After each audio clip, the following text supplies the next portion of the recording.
ان سے پوچھو تو کہ بھلا تمہارے پروردگار کے لیے تو بیٹیاں ہوں اور ان کے لیے بیٹے، یا ہم نے فرشتوں کو عورتیں بنایا اور یہ اس وقت دیکھ رہے تھے؟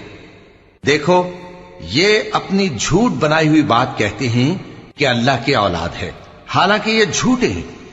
کیا اس نے بیٹوں کے مقابلے میں بیٹیوں کو پسند کیا ہے؟ تم کیسے لوگ ہو؟ کس طرح کا فیصلہ کرتے ہو؟ بھلا تم غور کیوں نہیں کرتے؟ یا تمہارے پاس کوئی واضح دلیل ہے؟ اگر تم سچے ہو تو اپنی کتاب پیش کرو۔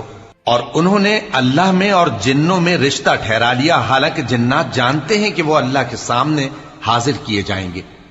یہ جو کچھ بیان کرتے ہیں اللہ اس سے پاک ہے، مگر اللہ کے چنے ہوئے بندے مبتلا عذاب نہیں ہوں گے۔ سو تم لوگ اور جن کو تم پوجتے ہو اللہ کے خلاف کسی کو بہکا نہیں سکتے مگر اسی کو جو جہنم میں جانے والا ہے۔ اور فرشتے کہتے ہیں کہ ہم میں سے ہر ایک کا ایک مقام مقرر ہے، اور ہم صف باندھے رہتے ہیں اور ہم تسبیح کرتے رہتے ہیں۔ اور یہ لوگ کہا کرتے تھے کہ اگر ہمارے پاس اگلوں کی کوئی نصیحت کی کتاب ہوتی تو ہم اللہ کے چنے ہوئے بندے ہوتے۔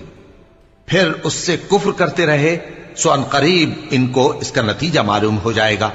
اور اپنے پیغام پہنچانے والے بندوں سے ہمارا وعدہ ہو چکا ہے کہ وہی مظفر و منصور ہوں گے اور ہمارا لشکر ہی غالب رہے گا۔ تو ایک وقت تک ان سے منہ پھیرے رہو اور انہیں دیکھتے رہو، یہ بھی ان قریب کفر کا انجام دیکھ لیں گے۔ کیا یہ ہمارے عذاب کے لیے جلدی کر رہے ہیں؟